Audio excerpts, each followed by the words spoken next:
É com muito prazer e orgulhosamente que aceitei o convite da editora Cortês, por meio da colega, a professora Liduína Oliveira, né, para compor os trabalhos desta mesa, deste evento, nesta manhã outonal de segunda-feira, bastante agradável.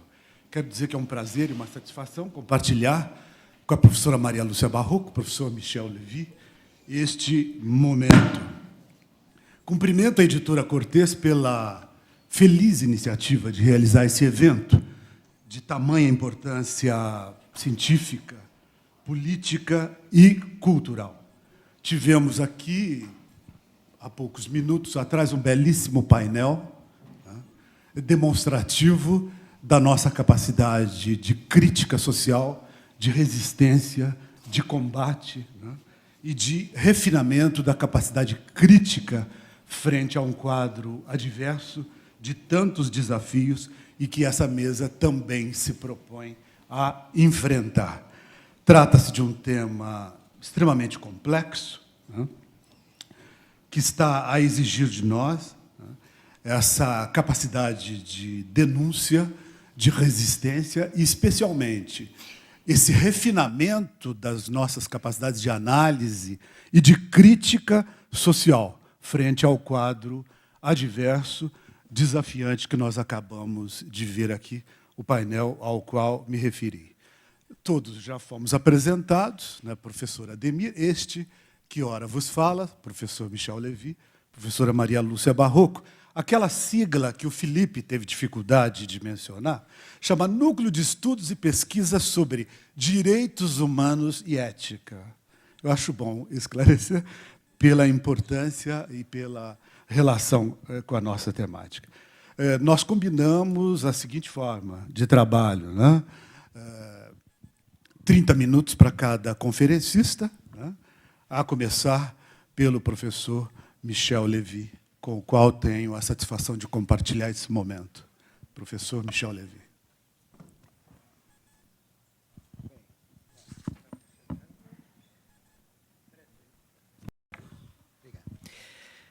Então, bom dia. Eu queria começar agradecendo a editora Cortês de me ter convidado para participar desse seminário. Para mim, realmente, é uma honra muito grande estar aqui com vocês. Eu tenho muita admiração pelas trabalhadoras e trabalhadores do serviço social. É uma profissão que está na vanguarda do pensamento crítico no Brasil e na vanguarda da resistência ética e política ao conservadorismo. Então, eu acho que eu estou muito feliz de estar aqui junto com vocês. Bem, então, dizem os historiadores que, na antiguidade, os tiranos não gostavam de receber más notícias. Então, quando o mensageiro trazia más notícias, o tirano mandava matar o mensageiro. Bom, eu estou trazendo más notícias para vocês da Europa, mas eu acho que eu não corro o mesmo perigo, né? Eu conto com a boa vontade de vocês. Então, quais são as más notícias? De que, na Europa, nós assistimos, nos últimos anos, a um ascenso espetacular, não só do conservadorismo em geral, mas da extrema-direita conservadora, né? Isso se manifestou de maneira brutal nas últimas eleições europeias, né, em que vários partidos de extrema-direita tiveram resultados excelentes para ele, né, e, em alguns países, superando já 25%. Né. É o caso da França, é o caso da Inglaterra, é o caso da Dinamarca, etc. Né. Mas, em geral, né, na Europa, há um ascenso impressionante. Bem, então, alguns já estão dizendo, alguns observadores estão dizendo que na Europa nós estamos a 5 minutos antes da meia-noite, né? Então, uma situação preocupante, né? Bem, essa extrema-direita é muito conservadora, é muito diversa, não é? Ela não é homogênea, né? Dá para apontar pelo menos 3 tipos, digamos, bem diferentes, né? por um lado, temos partidos e movimentos que são diretamente neonazistas ou fascistas, né? Declaradamente. Né? Não esconde a sua admiração pelo Terceiro Reich, enfim, pelo nazismo. Bem, é o caso do partido mal chamado Aurora Dourada, na Grécia, e do partido chamado Jobbik, na Hungria, e mais alguns outros mais pequenos. Né?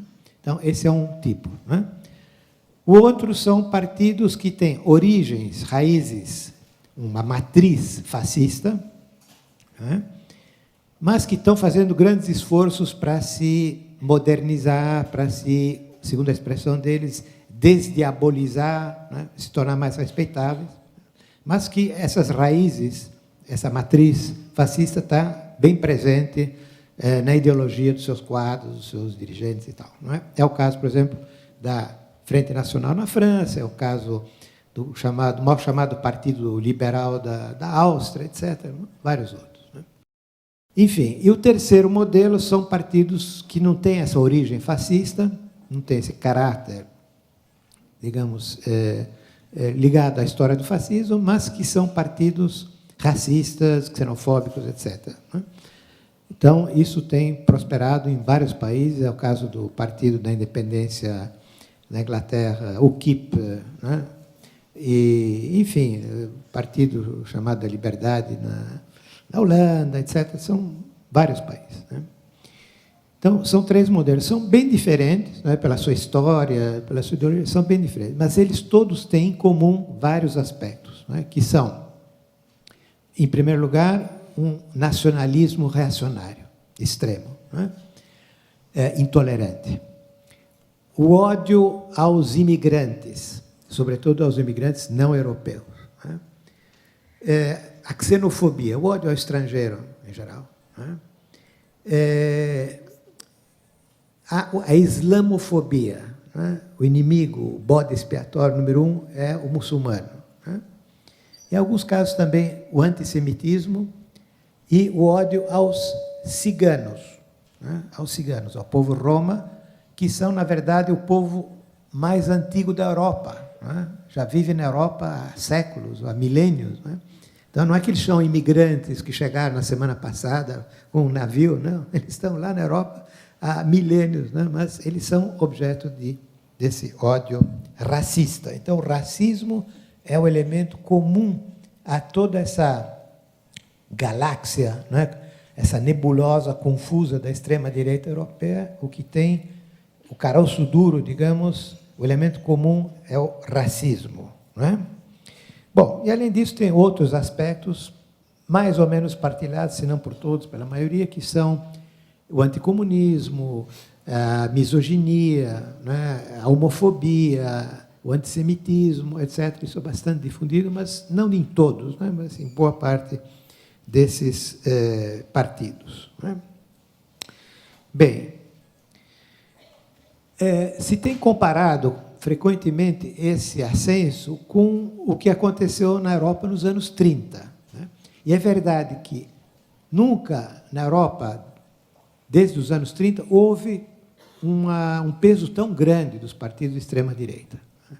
Nesse sentido, a comparação é legítima. Agora, com diferenças. Né? Quer dizer, a principal diferença é que, nos anos 30, havia dois estados fascistas totalitários, né? A Itália de Mussolini, né, fascista, e a Alemanha nazista, né, do Terceiro Reich, de Adolf Hitler. Né? Isso, felizmente, não existe hoje na Europa.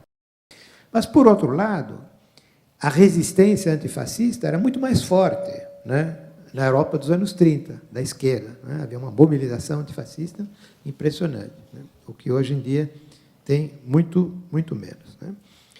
Bom, e então, a comparação tem vários aspectos, mas, obviamente, a história não se repete. Né? O que está acontecendo na Europa hoje não é a mesma coisa dos anos 30. Daí, alguns observadores usarem a expressão pós-fascismo para falar desses partidos, movimentos, etc. Eu não gosto muito dessa expressão, porque o pós, o que quer dizer pós? Quer dizer, tem a palavra pós-moderno. O que é pós-moderno? São movimentos que pretendem ser vem depois da modernidade, a modernidade é um capítulo encerrado, e que pretende se opor, né, a alguns dos princípios fundamentais da modernidade, essa ideologia pós-moderna. Bom, o fascismo ou a extrema-direita atual na Europa não tem nada disso, quer dizer, não é uma ruptura com o passado fascista, não é isso, né?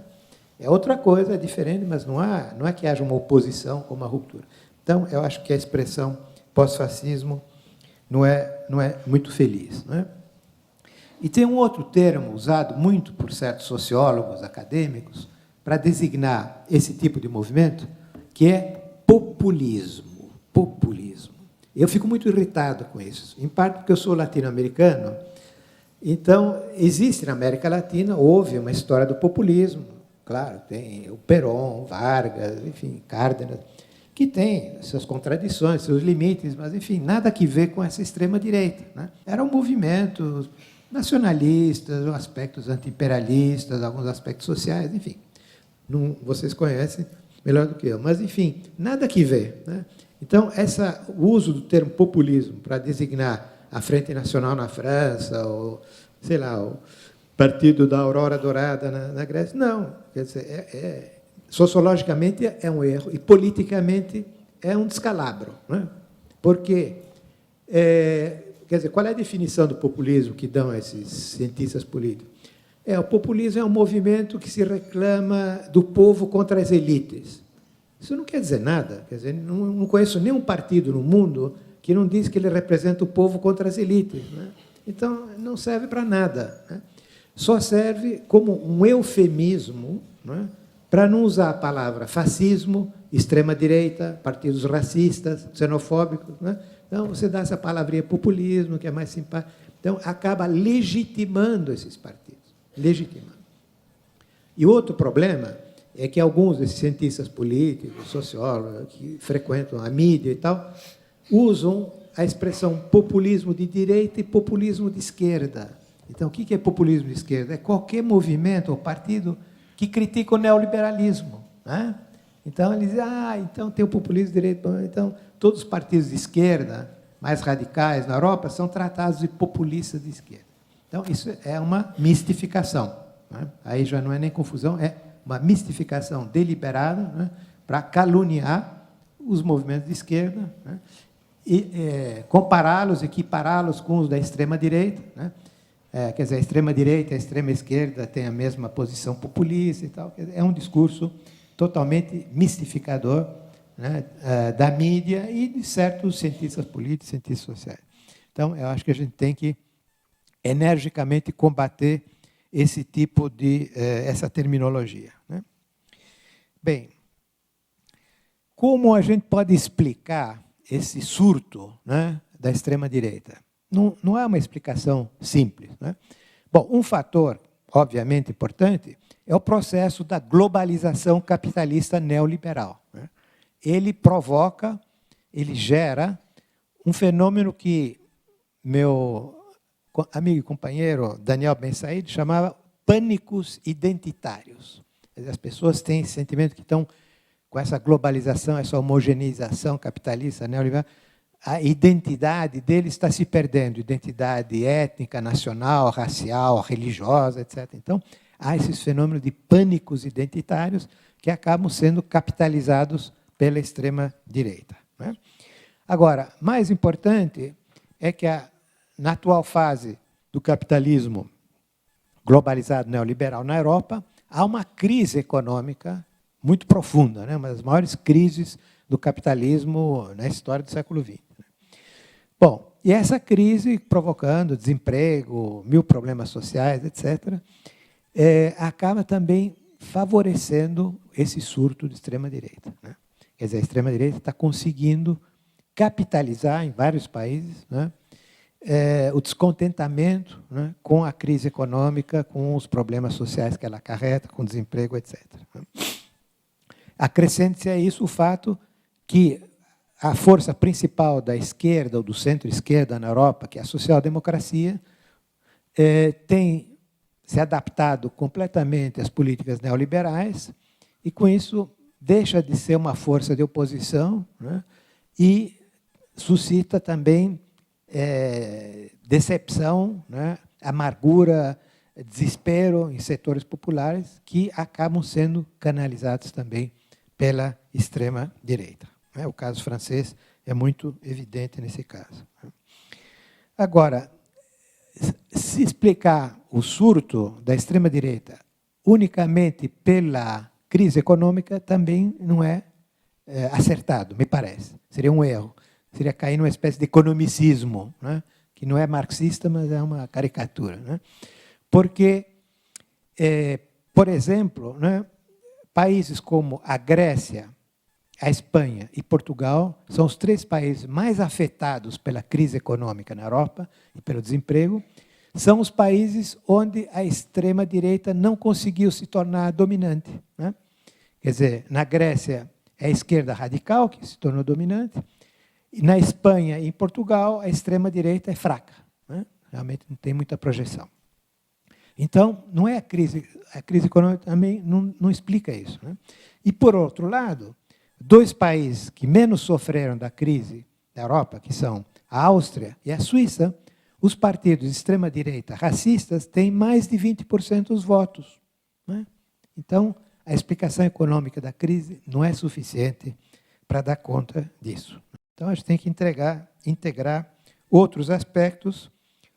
Por exemplo, o fato que em muitos países da Europa há uma tradição fascista que vem de longe, né? Vem da época dos anos 30, vem da Segunda Guerra Mundial, da colaboração com o nazismo na França, por exemplo, Vichy. Né? Tudo isso deixou traços, né?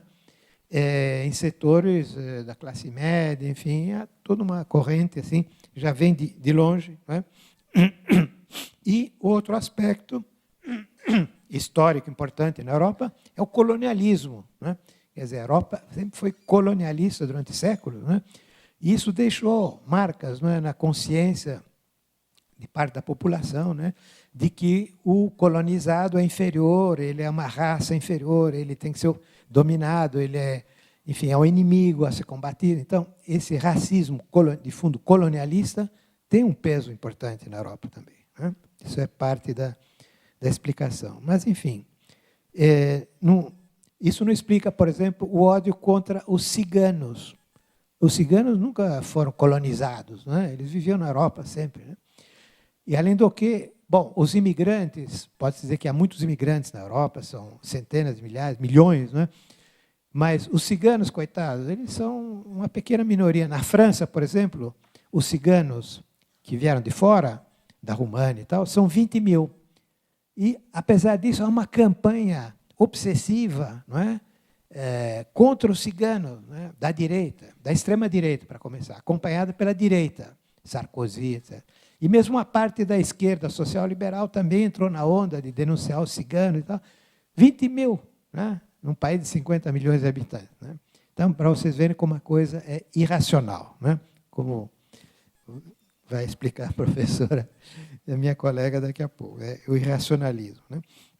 Bom, agora, uma diferença importante com os anos 30 é que nos anos 30 o grande capital, a grande burguesia, o capital financeiro, industrial, tinha interesse em apoiar o fascismo, porque era uma última solução para enfrentar o movimento revolucionário, que estava muito forte na Alemanha, na Itália e tal.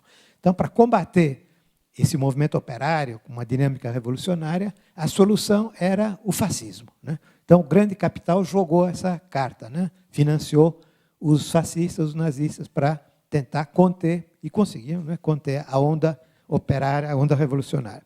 Bom, hoje em dia, na Europa, não há isso. Né? Não há.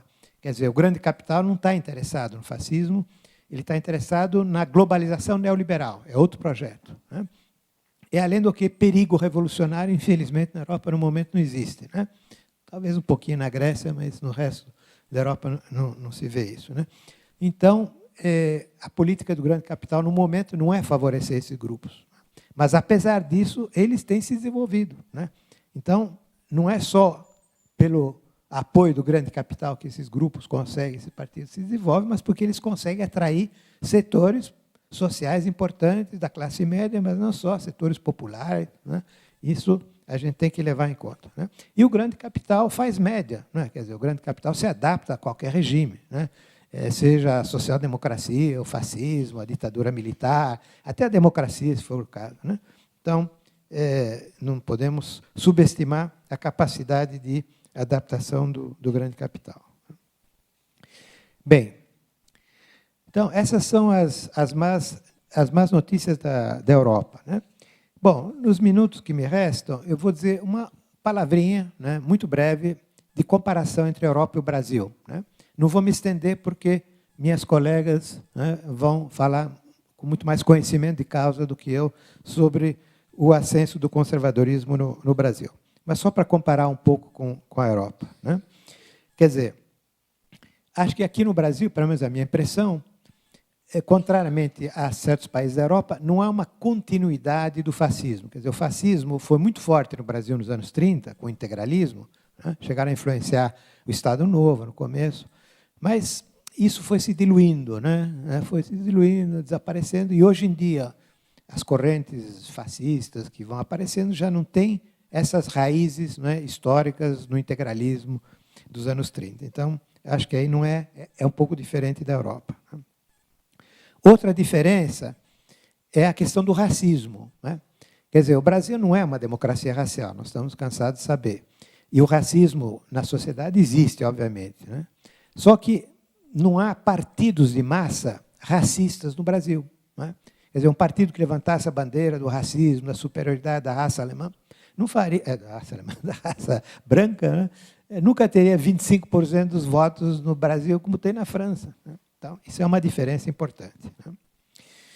Bom, o que é comparável entre a extrema-direita conservadora na França e no Brasil são dois aspectos importantes da agitação reacionária, né, conservadora, que são, primeiro, a ideologia repressiva, né, o culto da repressão policial, da violência policial, o restabelecer a pena de morte, baixar a idade, né, a maioridade penal, não, tudo isso é um tema da extrema-direita na Europa e no Brasil, né? Obviamente, no Brasil, com a bancada da bala, então isso tem um peso muito grande, né?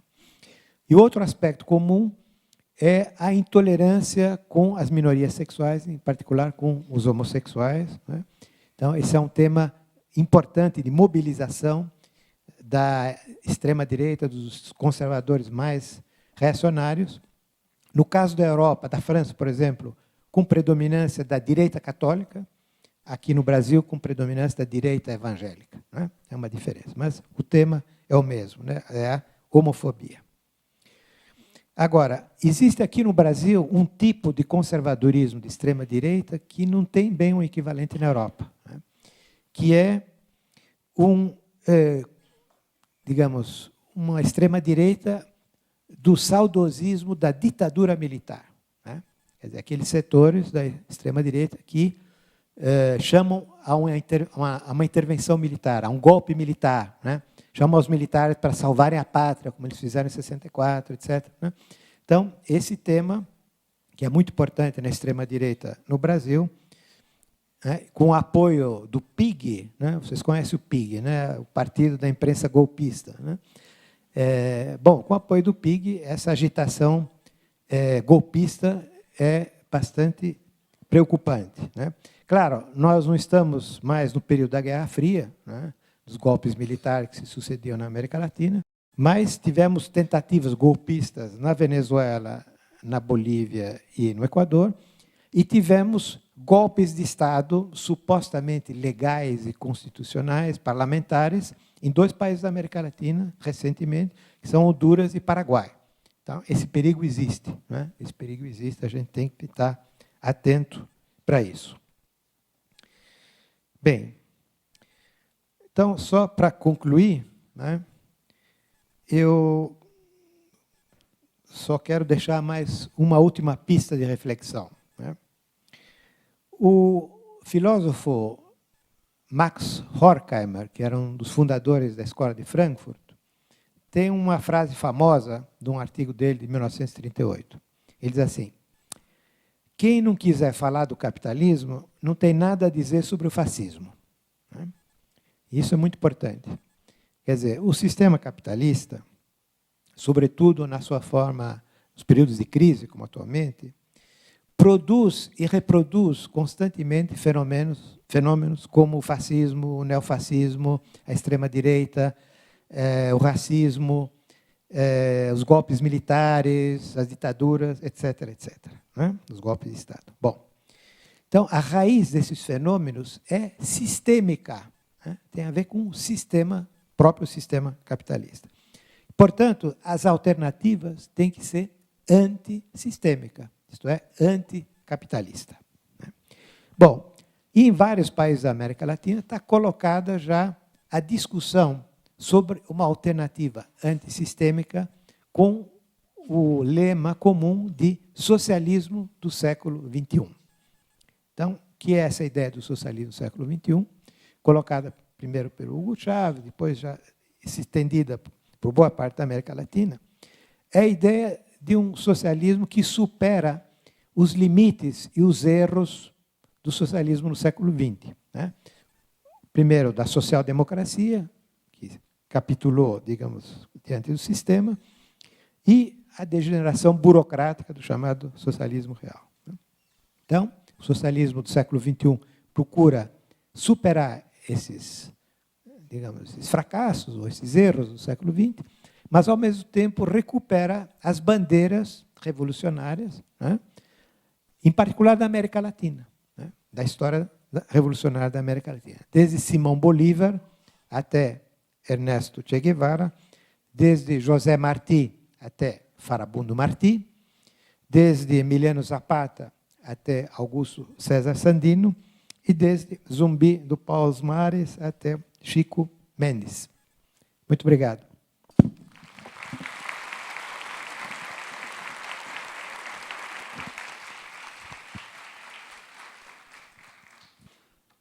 Passamos, então, à professora... Muito obrigado, professor Michel Lévy. Passamos, então, à professora Maria Lúcia Silva Barroco. Obrigada. Bom dia a todos e a todas, colegas, assistentes sociais. Eu quero primeiro agradecer ao convite da editora Cortez e feito pela professora Liduína. Quero dizer que é um grande prazer estar dividindo essa mesa com o professor Michel Lévy e com o meu colega Ademir. E quero dizer que eu vou falar um pouquinho sobre, fazer algumas considerações nesse tempo curto, sobre o conservadorismo e buscar fazer uma relação com o serviço social. E, para isso, eu escolhi uma das possibilidades, que é a de abordagem de uma das formas de objetivação do conservadorismo. Eu começo com uma pergunta.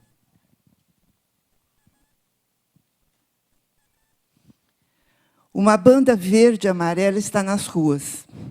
Dissonante, evoca fantasmas, impondo a volta dos que nunca partiram. Passarão? Essa sonoridade reacionária ecoou na elaboração desta palestra, realizada nos últimos dias, ao som de panelas, da violência contra trabalhadores e usuários de drogas, do processo de destruição dos direitos trabalhistas, entre outros. Penso que a discussão do conservadorismo não poderia ser mais oportuna nesse momento.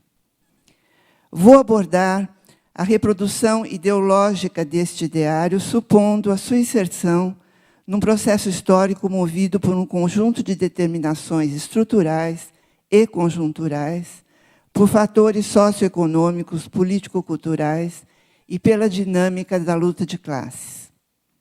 Vou privilegiar uma reivindicação que perpassa pela ofensiva direitista, que é o apelo à ordem, entendendo que, além de basear-se num dos valores mais caros ao conservadorismo, sua forma de objetivação é conservadora.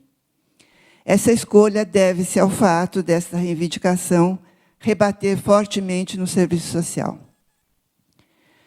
O ideário conservador é preservado pelos neoconservadores com a agregação de princípios econômicos neoliberais.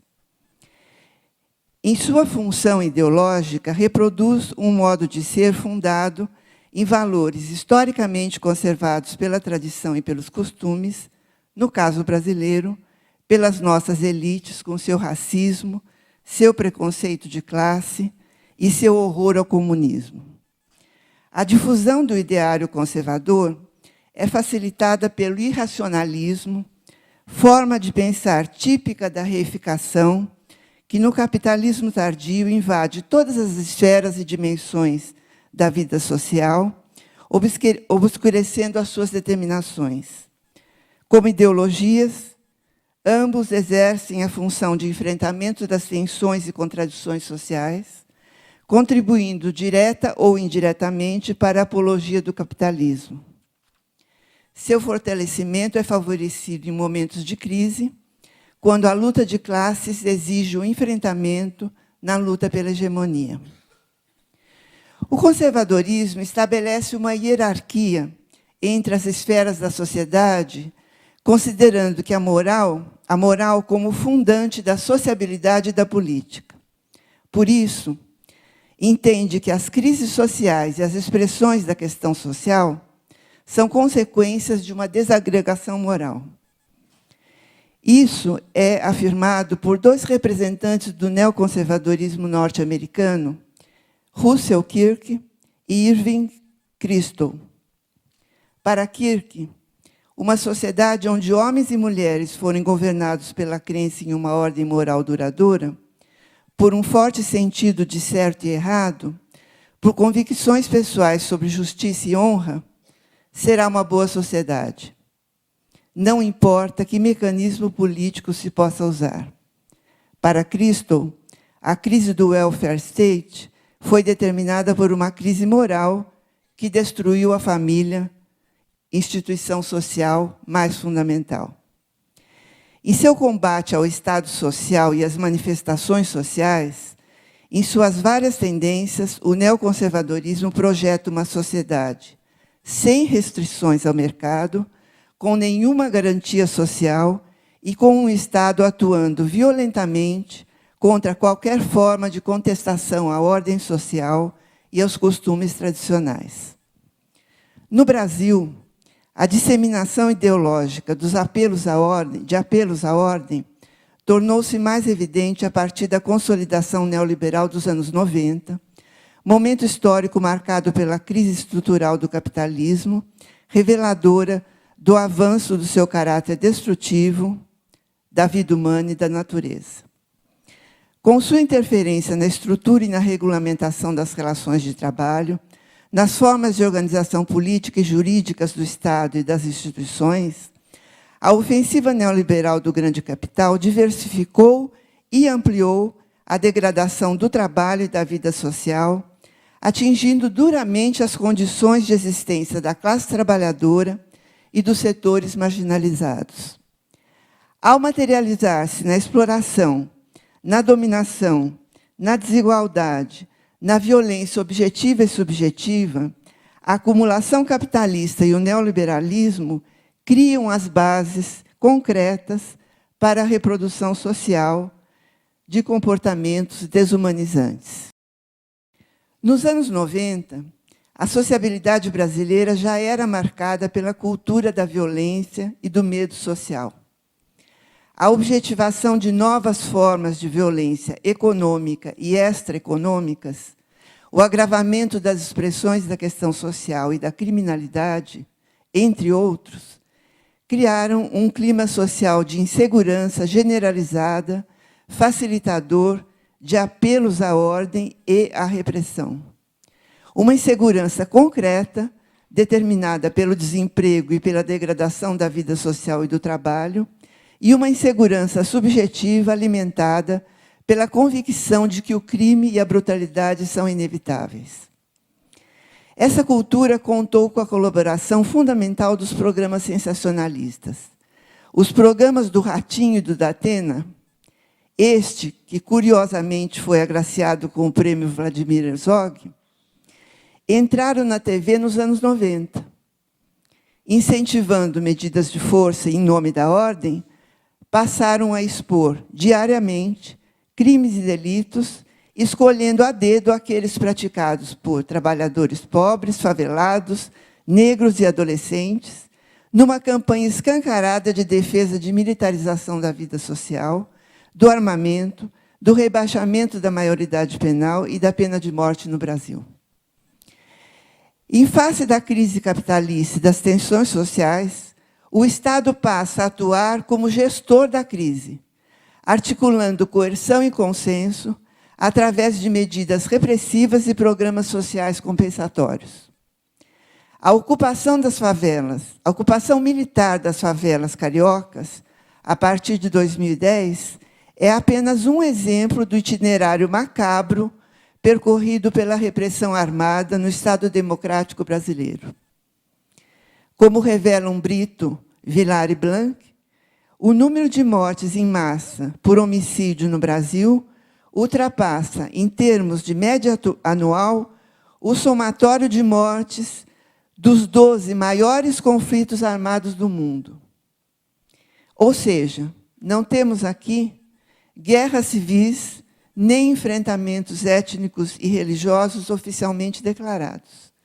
Mas, enquanto os países que têm os 12 maiores conflitos armados foram responsáveis por 169.574 mortes entre 2004 e 2007, o Brasil produziu 192.804 vítimas, se aproximando da totalidade dos 62 maiores conflitos armados, que é 208.349 mortes. Progressivamente, a questão social voltou a ser um caso de polícia, e a brutalidade legitimada como mal necessário, apontando para a construção de uma nova hierarquia moral monstruosamente simplificadora do universo social como uma luta entre fortes e fracos. Moralidade também alimentada pela ideologia da guerra, herança da doutrina de segurança nacional da ditadura, reeditada na guerra ao tráfico, conforme vimos no filme Tropa de Elite 1, que anunciou nosso herói nacional desses tempos sombrios na figura de um militar treinado para se desumanizar em face da violência por ele praticada. Nas palavras do capitão Nascimento, o curso do BOPE prepara os policiais para a guerra e não adianta dizer que isso é desumano. Outros pronunciamentos são mais escancarados, como o do comandante de polícia do Rio de Janeiro, que diz: a polícia militar é o melhor inseticida social. Configura-se assim o Estado policial dentro do Estado democrático, com a colaboração da mídia e a legitimação ou a omissão de parte da sociedade, implantando o terror em nome da ordem e fortalecendo o processo de bopização da sociedade, termo usado por Fábio Dai. Após as manifestações de junho de 2013, o conhecimento importado das agências de segurança norte-americanas no treinamento de militares brasileiros no Haiti e na ocupação de favelas do Rio foi acrescido de novas técnicas e iniciativas: monitoramento das redes sociais pelo Exército, treinamento de agentes pelo FBI, enquadramento de manifestantes nas leis de segurança nacional, projetos de tipificação das manifestações como atos de terrorismo. A intervenção armada na ocupação das favelas, na desocupação de áreas de moradia, no campo e na cidade, no extermínio de indivíduos e grupos sociais, na defesa ideológica do armamento e do aprisionamento em massa, atendem a interesses econômicos e políticos das elites nacionais e internacionais. Além de visarem o controle social, participam do processo de acumulação capitalista, favorecendo interesses latifundiários, de indústrias de armamento e de segurança, de investimentos imobiliários, eliminando a população sobrante para o capital, disciplinando a força de trabalho para o mercado informal e aplacando a ira insana das forças conservadoras e reacionárias. Essas forças, hoje representadas no Congresso Nacional por 251 deputados conservadores e reacionários, entre agentes de repressão, ruralistas e fundamentalistas. Não é casual a inserção de um ex-integrante da Rota na Comissão de Direitos Humanos da Assembleia Legislativa de São Paulo.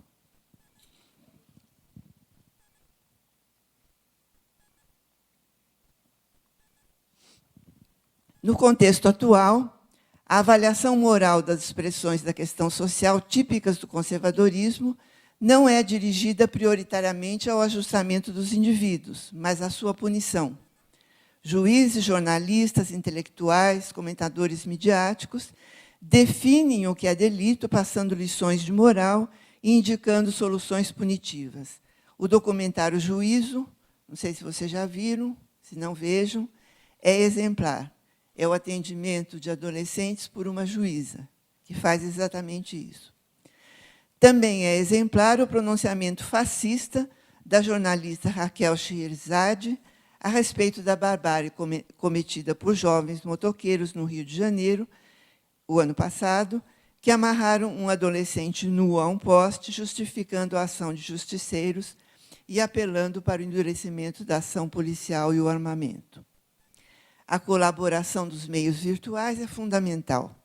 Atualmente, existem 5.000 páginas especializadas de exploração da violência, em geral dirigidas por ex-policiais. As chamadas páginas da Atenas têm 20 milhões de seguidores.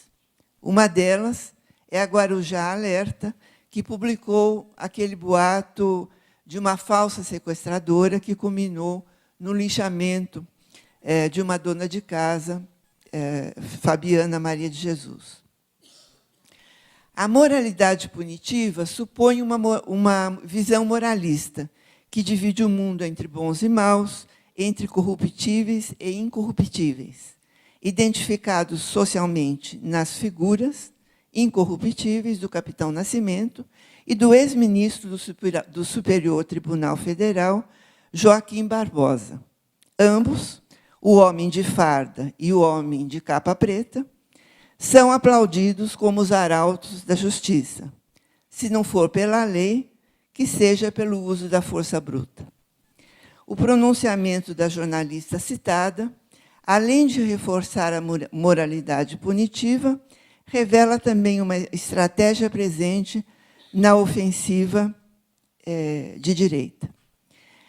O combate a um bloco onde foram inseridos, no mesmo bloco, os direitos sociais e suas legislações, como o ECA, os direitos humanos, o comunismo, remetido ao bolivarianismo, os partidos de esquerda, os movimentos sociais, especialmente o Movimento Sem Terra, as lutas das minorias, negros e LGBT, dos estudantes, o marxismo, o PT, o governo, suas políticas compensatórias, como o Bolsa Família, e outras iniciativas, como o Programa de Cotas para Negros e o Mais Médicos, mas somente referido aos médicos cubanos.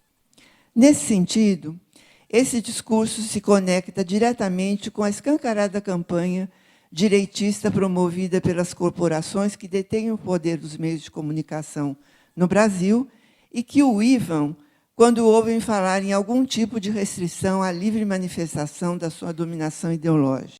As corporações que envolvem o Grupo Globo, o SBT, a Record, os jornais A Folha e o Estado de São Paulo, o Grupo Abril, que edita a revista Veja, todos alocados no Instituto Milênio, com a manutenção financeira de grupos empresariais como a Gerdau, a Ultra, a Petropar, a Odebrecht, com a gestão patrimonial de Armínio Fraga e o apoio da Opus Dei e do Clube Militar, entre outros.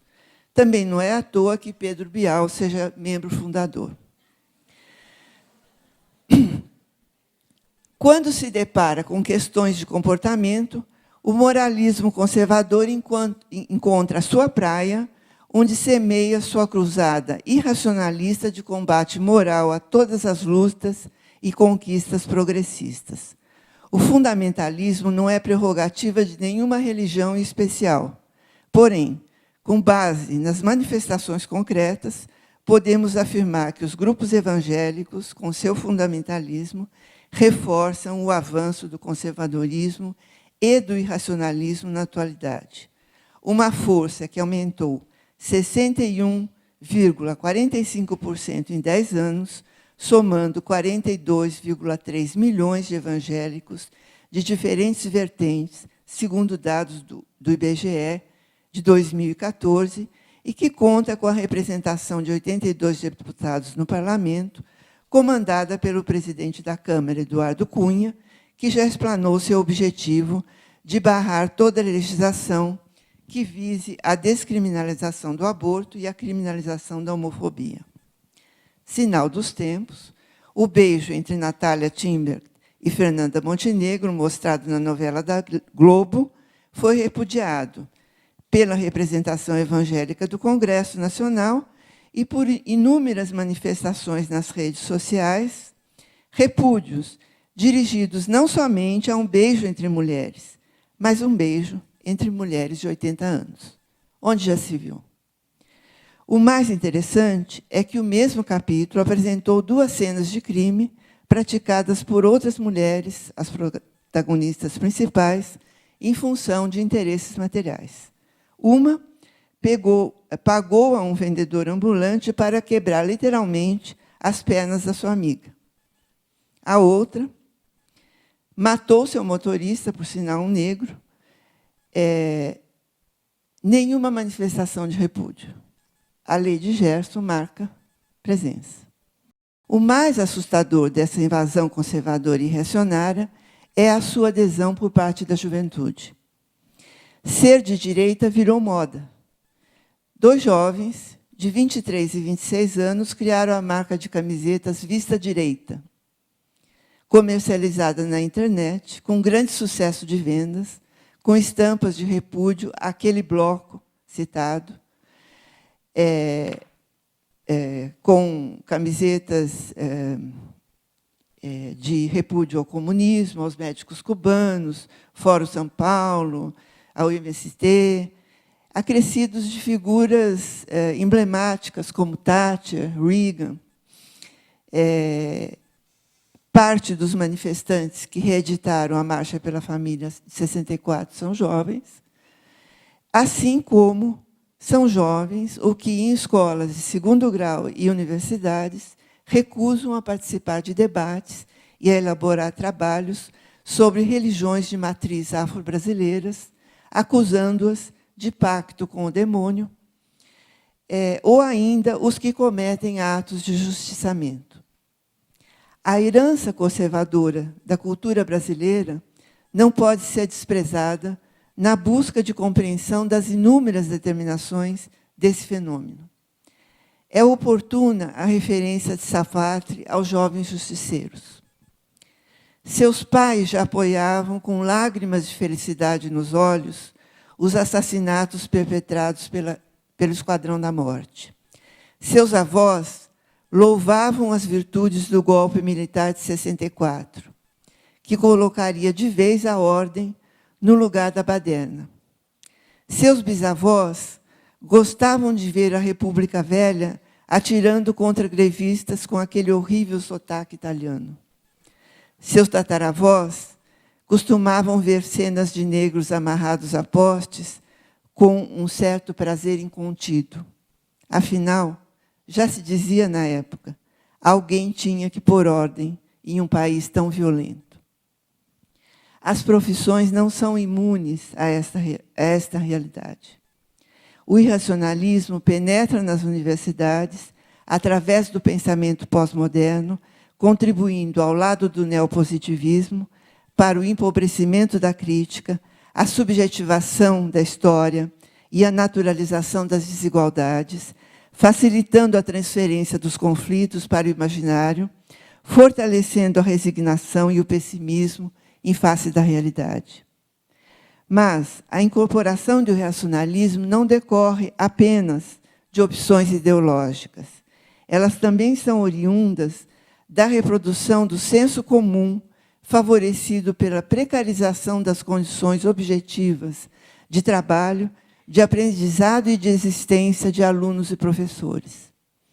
Em face dos conflitos e das contradições que permeiam a vida profissional e por várias determinações que não se restringem às escolhas ideológicas dos profissionais, parte da categoria é envolvida em apelos irracionalistas que apontam para soluções pragmáticas, modelos de ação, técnicas de autoajuda, regras de comportamento que prometem resolver imediatamente problemas individualizados, abstraídos da história e de suas determinações objetivas.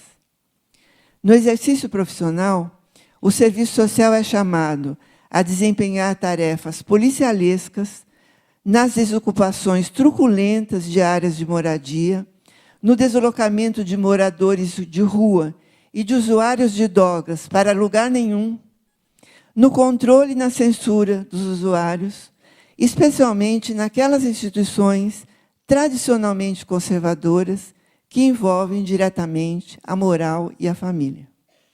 Não é à toa que as pressões sofridas por assistentes sociais venham majoritariamente do campo sócio-jurídico e que seus assediadores sejam juízes promotores, diretores de presídios, entre outros. São formas de assédio moral que visam a quebra do sigilo ou a execução de tarefas de responsabilidade da justiça, como oferecer provas à justiça, através de depoimentos e práticas de mediação, entregar prontuários à justiça, denunciar ou elaborar relatórios sobre os usuários, fornecendo detalhes sobre a vida pessoal, sobre a sua vida pessoal, que podem ser usados para diversas formas de punição, desde a sua criminalização até a discriminação alimentada por preconceito. Ora, o interesse maior oculto no assédio moral exercido sobre a profissão, para que ela execute tarefas contrárias ao Código de Ética e às suas atribuições legais, é o de que ela seja coadjuvante desse moralismo punitivo no enfrentamento das expressões da questão social, como já foi em outros momentos. Que, mais uma vez, o serviço social se adeque a esta missão restauradora da lei e da ordem moral. Mas, muitas vezes, o comportamento policialesco do assistente social não é demandado pela instituição. Parte dele mesmo, em função de sua orientação conservadora, objetivando o controle da vida dos usuários, o cerceamento de suas escolhas, o impedimento dos seus direitos, baseado em avaliações moralistas, na adoção de critérios de elegibilidade pautados em preconceitos e discriminações. Isso é bastante comum nos espaços em que o assistente social participa de decisões relativas à família e em situações que expõem comportamentos que fogem aos padrões tradicionais, a exemplo da adoção de crianças por casais homoafetivos. O conservadorismo percorre nossa trajetória profissional. A questão é saber em que medida ele está sendo superado no processo de construção do nosso projeto ético-político, que já dura mais de 30 anos. A profissão não é uma ilha. Ela reflete as contradições sociais, suas tendências e, como tal, a luta pela hegemonia entre ideias e projetos profissionais e societários. A hegemonia do projeto ético-político depende do fortalecimento e do alargamento dos avanços e conquistas democráticas da categoria e da base social que orienta a direção política da nossa intervenção, as forças sociais que lutam pela emancipação. Trata-se, assim, de enfrentamentos em busca de um acúmulo de forças que caminham no interior da profissão e da sociedade. Não podemos eliminar o conservadorismo de forma absoluta, porque suas raízes estão além da profissão. Mas, profissionalmente, podemos aprofundar a sua crítica, criar formas de enfrentamento que enfraqueçam a sua permanência, recusar seus apelos moralistas, denunciar as suas ingerências, alargando as bases democráticas e emancipatórias do nosso projeto, na luta pela hegemonia. Mas essas ações só ganham densidade se forem coletivamente discutidas e organizadas, se forem conscientemente objetivadas como ações políticas. Assim, o enfrentamento do conservadorismo é parte de um enfrentamento maior, de combate a todas as formas de opressão, de alienação, de exploração, na direção de superação da barbárie para a realização do socialismo. Só assim terá sentido dizer ou responder aquela pergunta: não passarão.